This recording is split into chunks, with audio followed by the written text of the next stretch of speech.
Hello, everyone. Welcome to the TradeStation Masterclass. My name is Jesus Nava. I'm the Director of Client Training and Education here at TradeStation, and it is always a pleasure to be here.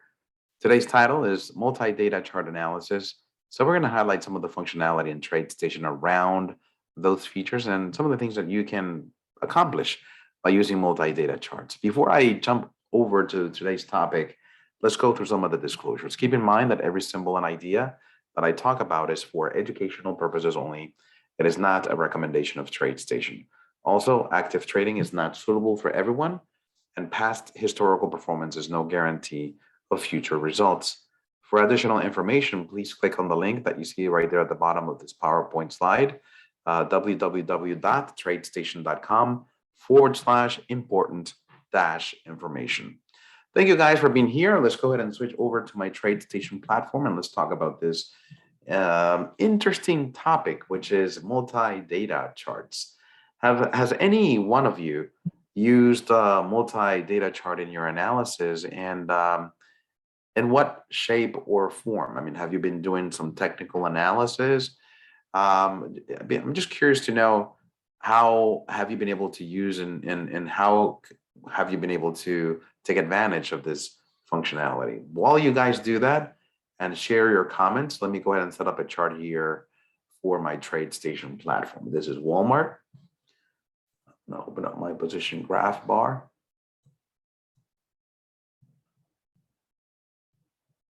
All right.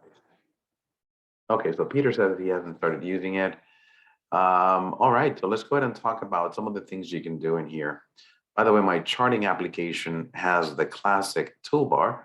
I think we talked about this in our easy language class when we were talking about analysis commentary. And from what I see here in my position graph bar, I'm losing a lot of money. So these were positions that I opened up in my simulator a few days ago, and the market has not been doing very well in the last few days. And that's why I see a whole bunch of red here in my position graph bar. Let me go ahead and clear some of this out. Let me remove my order filled. In fact, if I'm going to create something that's multi-data, let me do, I'm going to use a command here inside of my TradeStation that closes out all my positions, more like a panic command. It is Control F12. If you press Control F12, that's one of those pre-programmed keys inside of your TradeStation. Don't do it on your TradeStation, of course, but it's designed to close all open positions.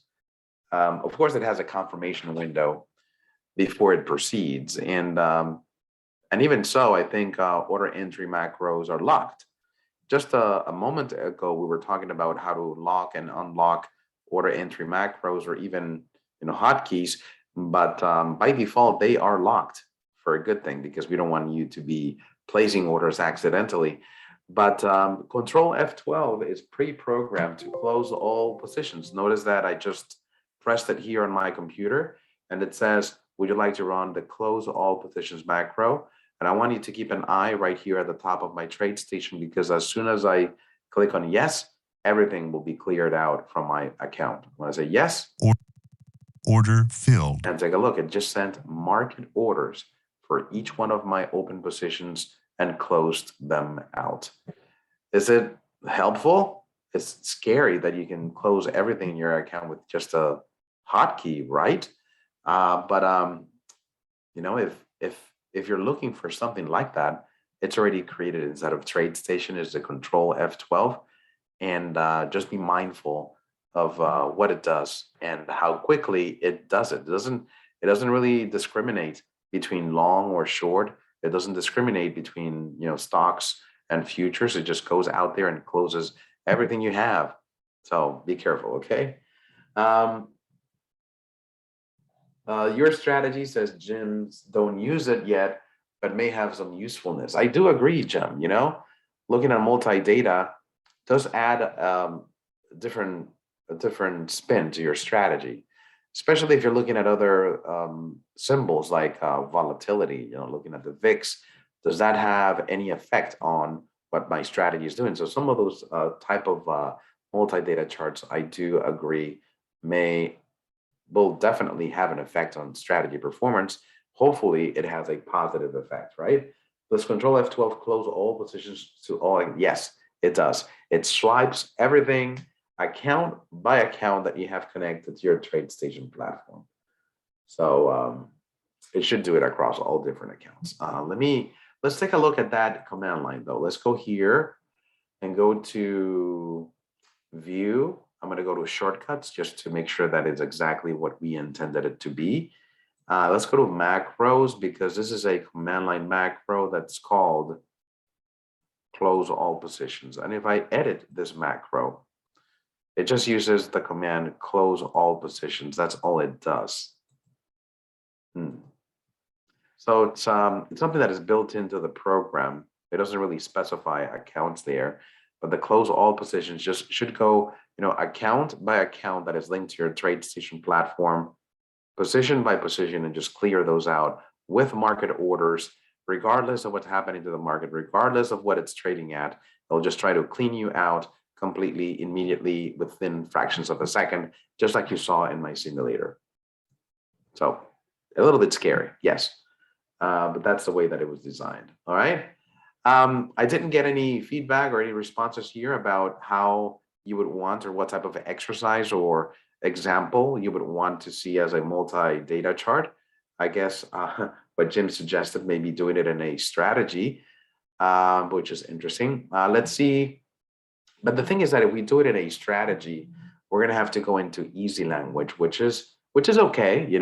Our classes are designed just to help you guys customize your platform in any way possible. And I try to be very flexible as to what you guys want to talk about, because it's all about that, it's all about being, it's all about addressing all the inquiries and all the, things that you may want to use going forward. So, let's take a look at, this is a chart of Walmart. I'm going to go here to a daily time frame. And let's go here and combine this with another symbol. For those that are not really familiar with the multi-data concept in TradeStation, you can bring in multiple data streams into one single chart. So yeah, this is a chart of Walmart, but I can introduce another data stream that I can use to do some other sorts of calculations. And it's not going to be a separate chart. It's going to be the same window, and both symbols are going to be part of the same screen. So if you were in because I did this topic not a long time ago for the Art of TradeStation, I did it in a more public setting. So I wanted to repeat that topic again, which is a little bit more private. It's a little more dedicated to masterclass members to see what your input and your feedback is. But let me go ahead and add the VIX over here to this symbol. So I usually use my command, which is .isy. And if you remember, this is a command that inserts a symbol, .isy. ISY is just a short for insert symbol. That's the way you remember what the letters are, ISI. So I'm going to add a space here, and I'm going to do $VIX.X. All right, so here we have the VIX right there at the bottom. And many times when there's sell-off, whenever there's an uptrend, usually the VIX is showing us numbers that are higher than when the markets are trending sideways. For example, in this period of time, let me see if I can draw a box here. Let me switch this toolbar to the classic one, reset the toolbar. Okay, that doesn't reset it. Customize toolbars, and I'm going to go tier 2 charting tools, apply. There we go. So in the drawing menu, I can add a box, rectangle. And if we notice this period, this section right here, it correlates with this section down here. So let me go to rectangle one more time. It goes with this rectangle right here. So if you notice, what happened there?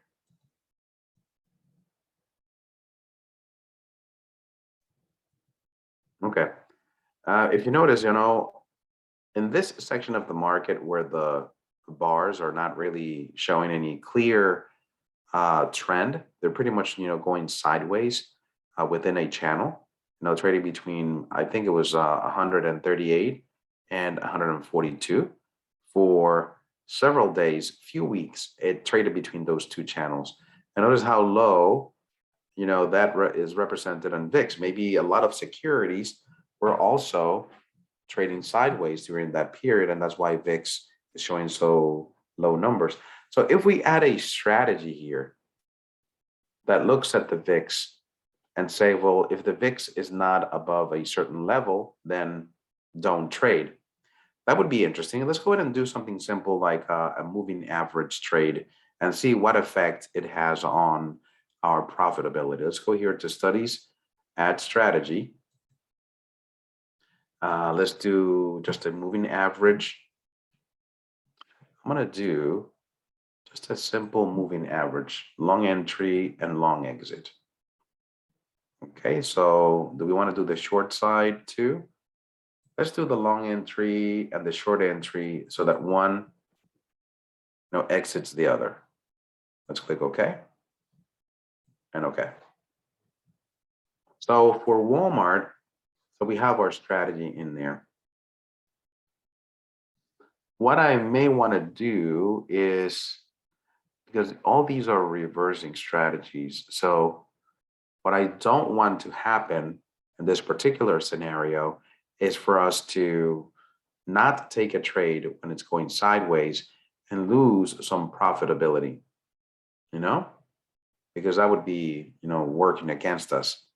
Right here, we did have a trade that exited this long position. You see how that was a winning trade.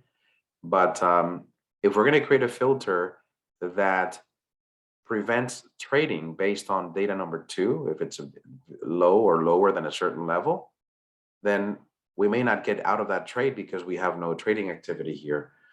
So I may have to couple this with some sort of another exit so that if there's no trades, at least that are triggered by the moving average crossover, I still have a way of capturing some profits. So let's go ahead and first of all, take a look at our performance report. Okay, so you can see that it's not pretty at all. It's more like a break-even strategy. Our total net profit is about $188 loss. Give us a profit factor of 0.98. So we didn't lose a lot, but we didn't make any money. And our RENA index right here, let's take a look at RENA. It's negative because we're always in the market. So we look at things that see, this is my trading period, a year, 9 months, and 20 days. Percent in the market, 98% of the time we're in the market. So it's a very risky strategy. Let's go ahead and add a strategy. I'm going to go to studies here, add strategy. I'm going to add something like a dollar trail. Okay, let's put that in. And my dollar trail is going to trail by, I'm going to trail by $2.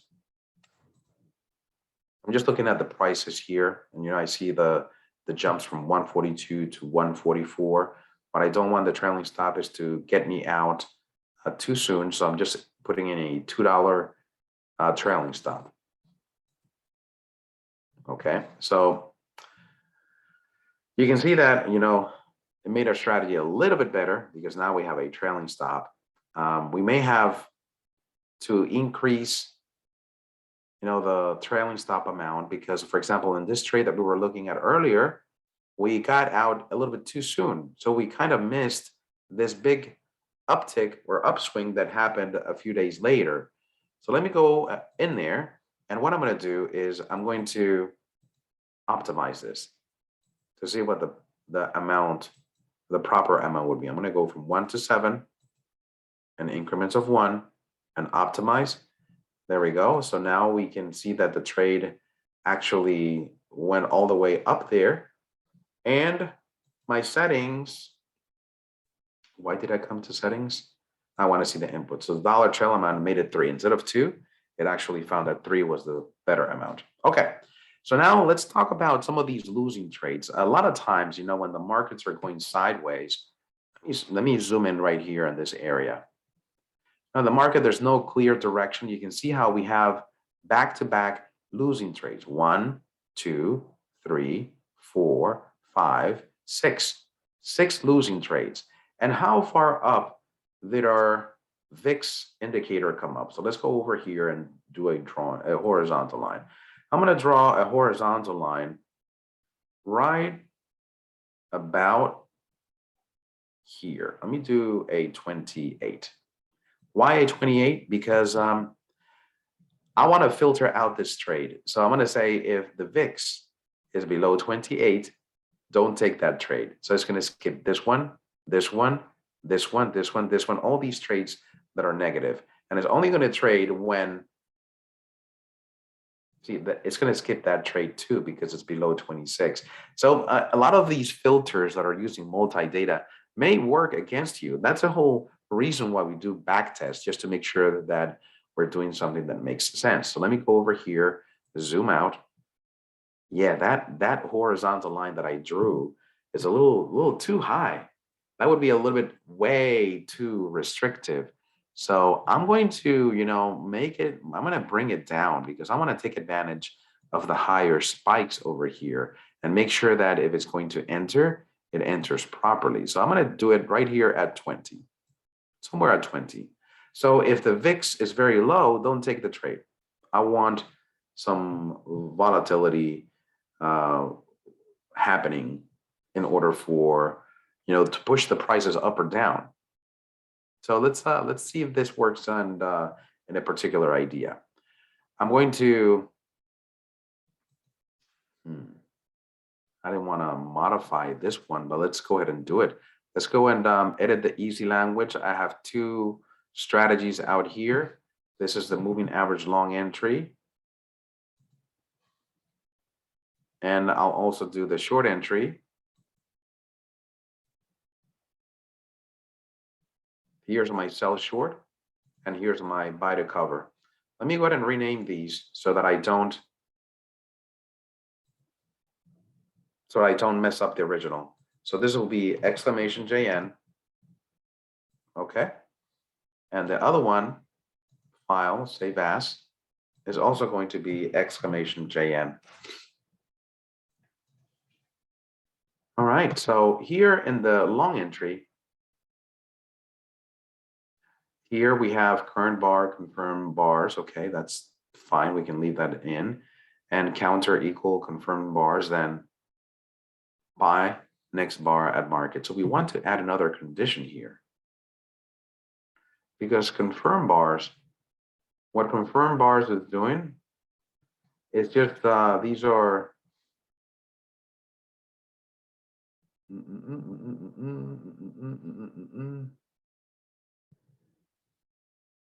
let's see, long entry, length 9, this is doing the average.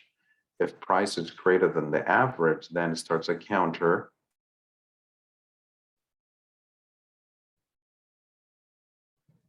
All right. So whenever that happens, then just encounter a crossover.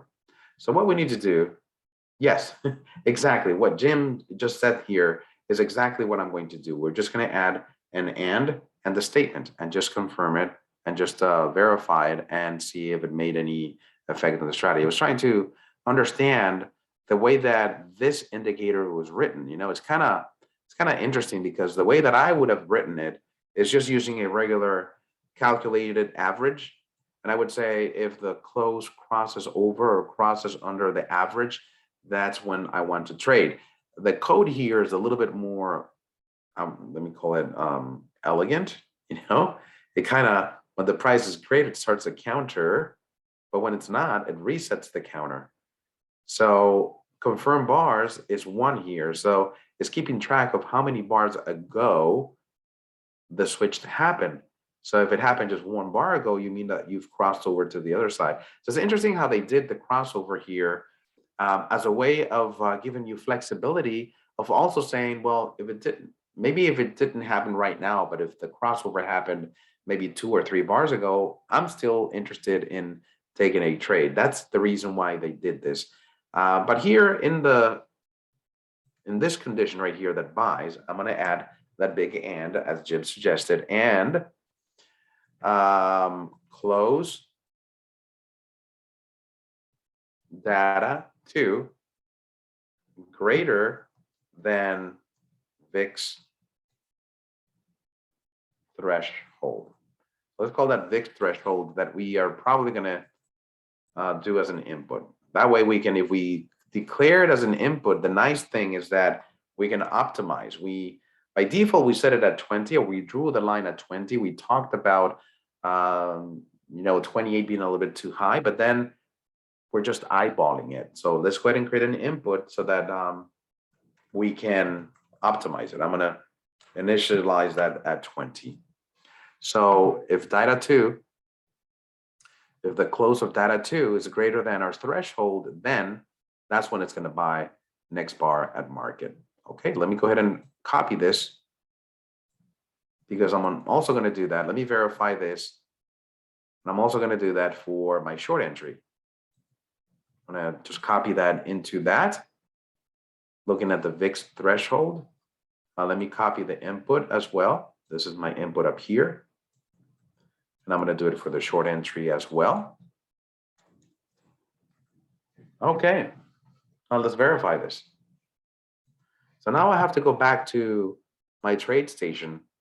Notice that we're using the data 2 just to filter out some trades. Let's go ahead and remove the strategy that we have in there. So let me go ahead and press delete. I'm going to remove the moving average, the ones that we started off with, and I'm going to put on the ones that I modified. So I'm going to go here to add strategies, and I called those strategies very similar. I just added the exclamation JN at the very front. So this is these are the two right here, LE and SE. I'm going to add them. I still have my dollar trailing in there, so I'm going to click OK. And there it is. So this only trades if the VIX is above 20. Notice we have the big periods of time where it didn't trade. Not sure if that was good or not. I mean, these seems like very good trades to have taken. But since the VIX was not above 20, then it missed those trades. I have a big losing trade down here. So let's go here to the strategy performance report and see how it affected our strategy. It made it completely worse. You can see that we started at a profit factor of 0.98.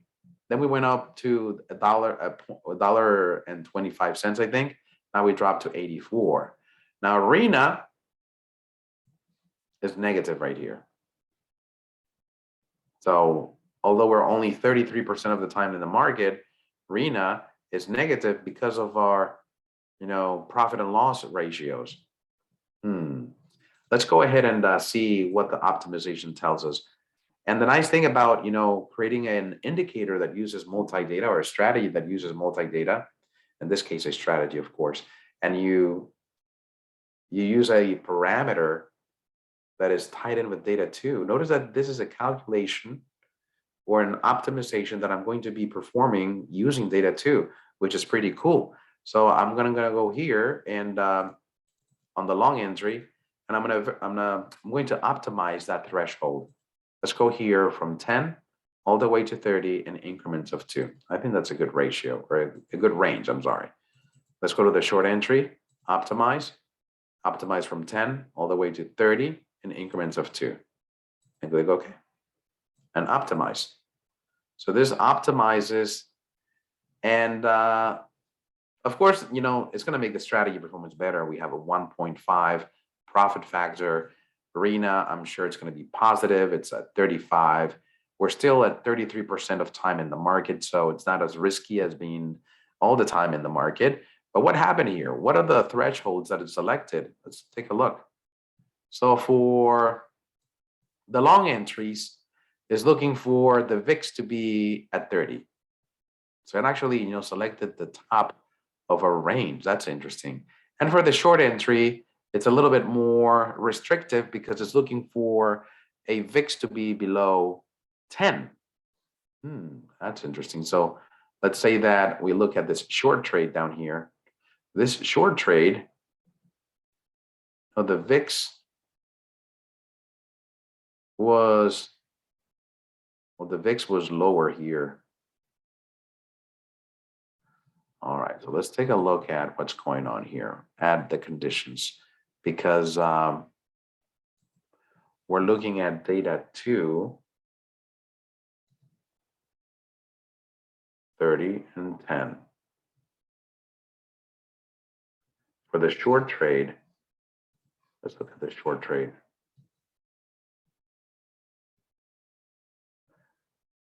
Because this is the problem. I'm looking at greater than. I'm looking for a value that's greater than the threshold, which is completely opposite of what I'm describing. I want the close to be below, so it's less than that threshold. That is, those are some of the things that we talked about yesterday when we were doing the presentation on print and commentary. And sometimes something as simple as the direction of an operator can throw your calculation completely off. And that's not caught by the verification process. Of course, I could have sat here and created some print statements to print some of the values, but I just realized that my operator was inverted. It should have been this, which is a less than. And I think I have the same problem here for my long entry. I'm looking for a value that is less than our threshold. Let's verify now. Let's go back to our chart. Our performance is going to be kind of changed, of course, because we switched the strategy. And now let's do that optimization again, which will make a little bit more sense, right? Let's do our long entry. I'm going to optimize this 10 to 30 in increments of 2. And then I'm going to do also the short entry with the same range of values.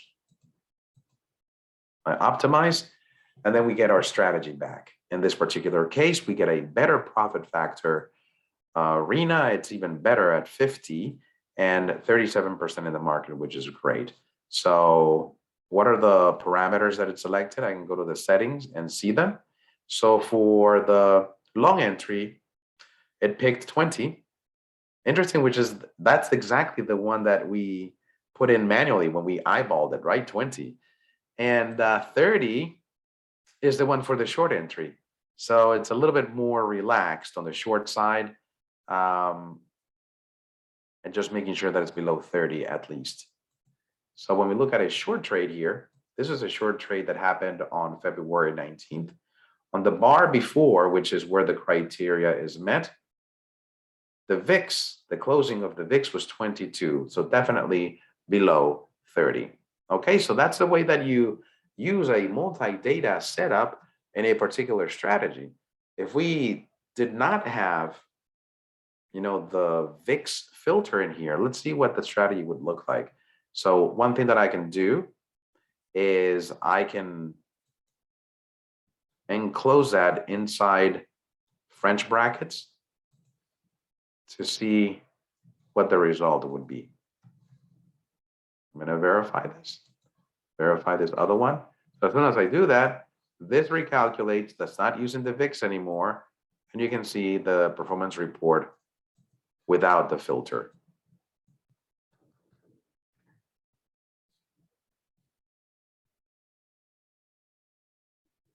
Which is a little lower. Not that bad either. Not that bad, but it's not using that part of the code. Pretty cool. Okay. Any other examples that you would want to see designed and implemented here? Let me go over here and open up a new workspace. I don't have any open positions, but sometimes creating an index out of open positions is another way that we can use multi-data charts. So let's take a look at that. I'm gonna add 1,000 shares of Walmart. Order filled. I'm gonna do 1,000 shares of Disney. Order filled. I'm trading all these long, knowing that the market is dropping. So let's wait for that rebound, right? And I'm gonna do AXP, which is American Express, 1,000. Order filled. I have 1,000 of each. Okay. Those are three symbols that I have in my account. They're all priced differently, although they're very close to each other, around $150 and $190. Let me do a chart here that is going to look at the performance of all these. Let's take a look. So that is Walmart right here. I'm going to do .isy AXP .isy Disney. So we have Disney, Walmart, and American Express. I'm going to turn the charts into a daily chart, and I'm going to, well, we know that we can turn this into a percentage. We can turn this into a percentage chart that shows you a clear indication of what's happening to these particular stocks. Let's say that if we turn this into a 1 minute chart, okay, and let's see, we cannot turn on account orders and positions because we have a multi-data chart. Well, let's go ahead and turn them on and see what it looks like. So here's where we traded all these symbols. You see where the blue marker is? This is when I pressed the Control F12. I had positions on three symbols, and that's when I exited them. But this is where I entered. So this is happening right here on 1301, which is 101 Eastern time. All right. Now, if we were to turn this into a percent change chart, let's go to data and go to settings.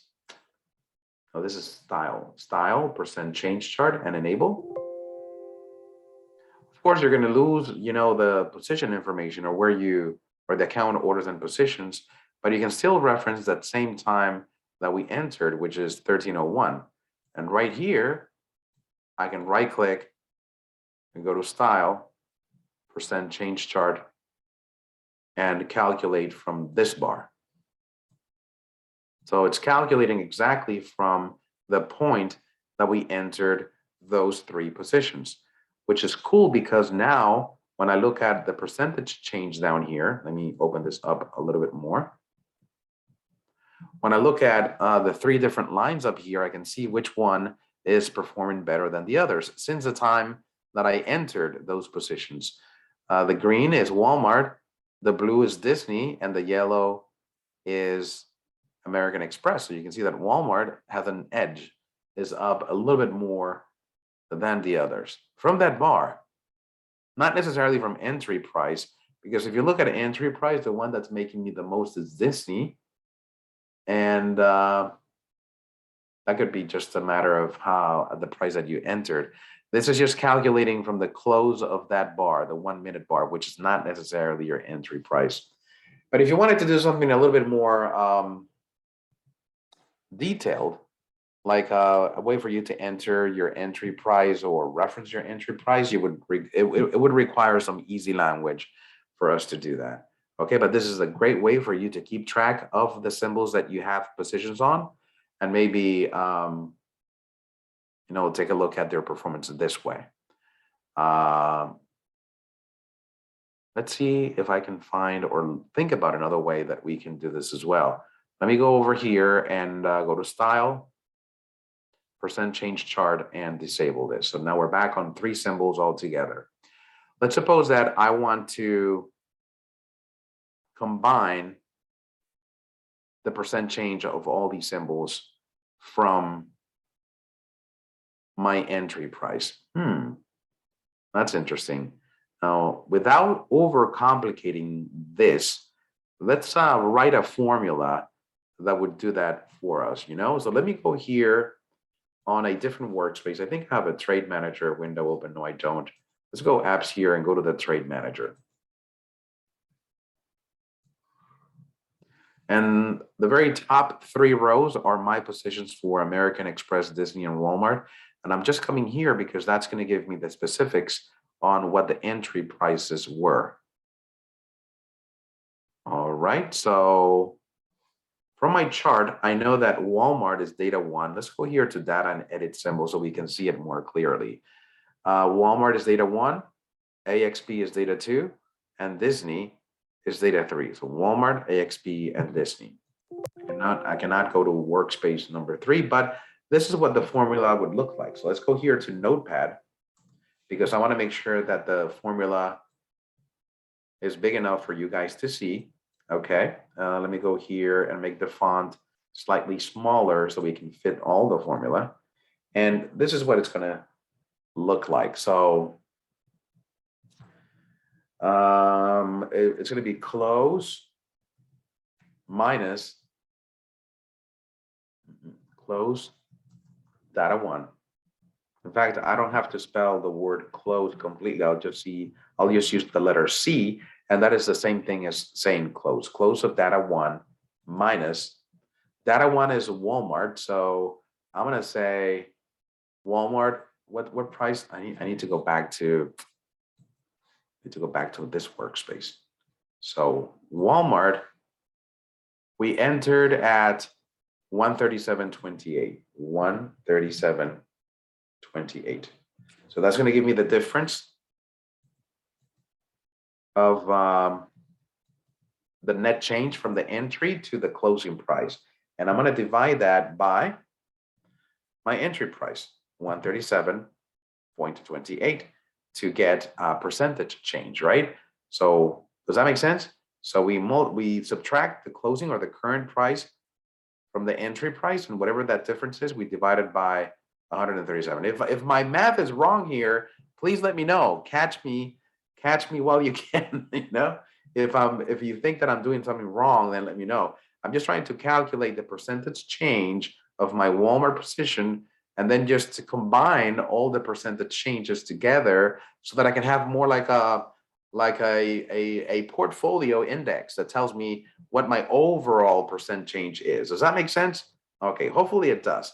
So I'm going to take this whole thing, put it inside parentheses, because I'm going to add that to another formula. And the other formula is going to be very similar to this, so I'm not going to type it up again. But this is going to be close of data number 2, which is my second data set. Which is my second data set? It is American Express. So my second data set is American Express. I don't have to say American Express here. I just referenced data 2. But the price of American Express that I entered at is 194.80. That I have to put in here, 194.80. And I have to divide by 194.80, which is the starting point, and then close the parentheses out here. And I'm going to add a third position here to my list. Let me copy this whole thing again. And this will be close of data 3, which I know it is Disney, because we already did Walmart and we already did American Express, so that's Disney. So the price here, my entry price is 150.43.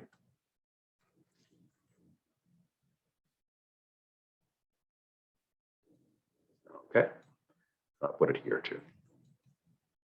Okay, that should be it. That should be my formula that gives me the combined percentage change of all my positions on that chart. So I'm going to copy this whole formula. Why? Because I'm going to copy it into a custom one line. So you don't really have to create a custom indicator. You can use one of the built-in studies that are part of the TradeStation platform. And in here, I'm going to go here to studies, add studies, indicator, custom one line.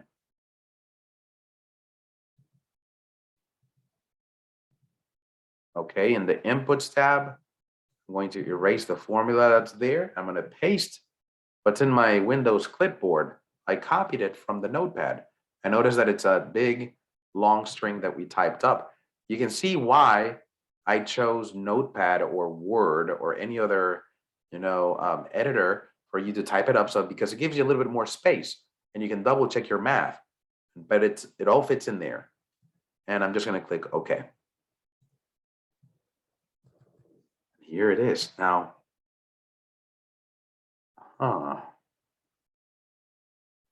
close of data 1. This just seems like very small. That should not change if I change the time frame, right? So we're looking at a 0.002. If I change this to daily, it's still 0.002 because it's not really looking at historical prices to calculate. It's looking at an entry price. Remember that we hard coded that entry price and we're looking at the current price. And that's why we have that number in there. Does that match what I have here in the trade manager? Let me go here to my, one thing that I probably did not do in my formula is multiply what by 100, right? So all these numbers that are here are decimal percentages. So to make them a little bit more percentage-like, I may have to either multiply by 100 here, or I can do this. I can go here to my indicator, double click on it. I think I can change the style of this. Not the style, but I can change, let's see.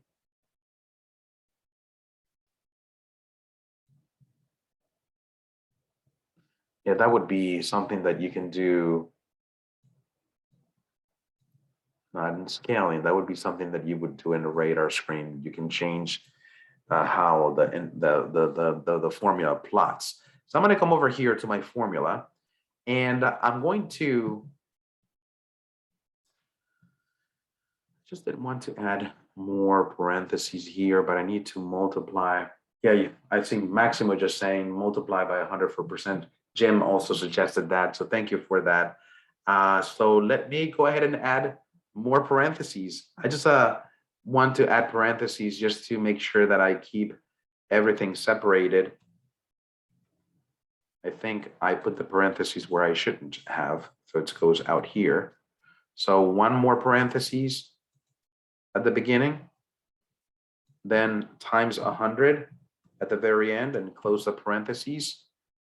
Again, one extra parentheses right here at the beginning, multiply by 100 and add a parentheses at the very end. I think that'll work. Let's go ahead and grab all this, copy it, go in here into this custom one line and put it in here. Okay, let's take a look.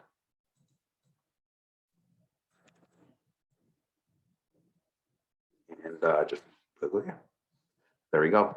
So now we're getting of course, the decimal just was multiplied by 100, and you get a 0.12 as your overall performance. If we look at the trade manager here and we go to the positions tab, here is it's calculating P&L for you, but let's see, net and percentage.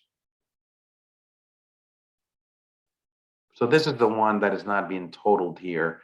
So if you really wanted to have a percentage move of your positions, and we can, let me copy this.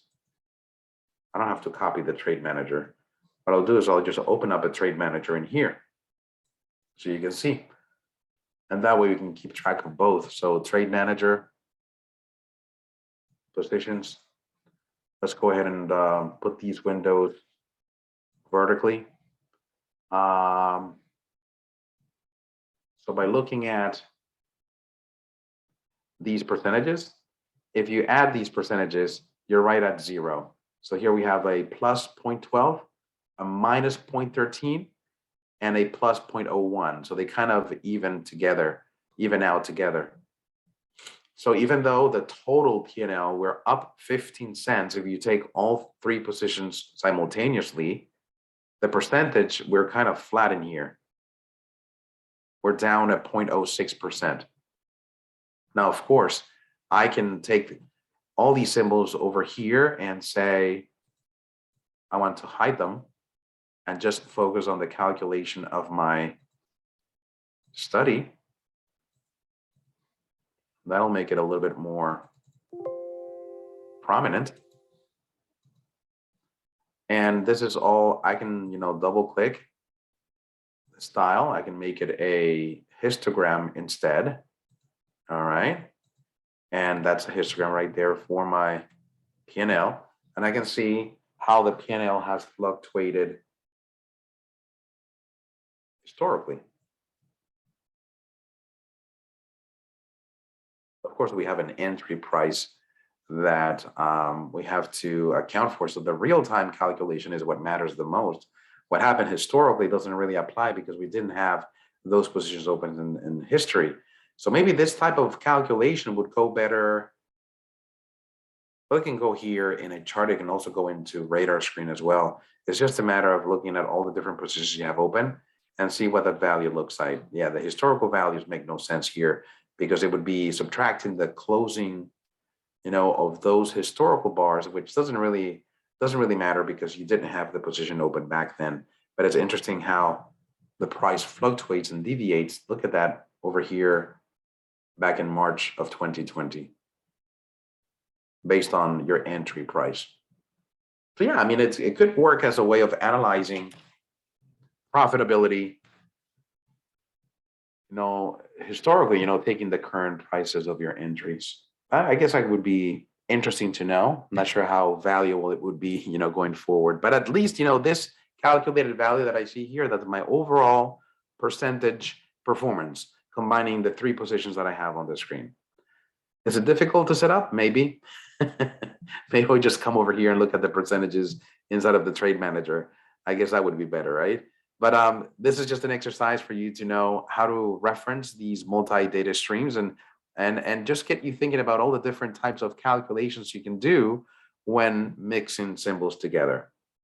Do you have any questions so far or anything you would like me to test? Jim says all you need is 1% profit per day and you will be rich with big house in Texas. Yes, definitely. Yes. All I need is 1% up every single day consistently and I'll be good. Let's ignore all the drawdown, right? 1% up every single day. I like that, Jim. That's a great strategy to have. All right, guys, this is all I had for you. I wanted to go these couple of examples. Hopefully it was interesting. I want to wish everyone a happy weekend, and I look forward to seeing everyone again on Monday. All right? Great weekend to everyone. Happy to be here. Bye-bye.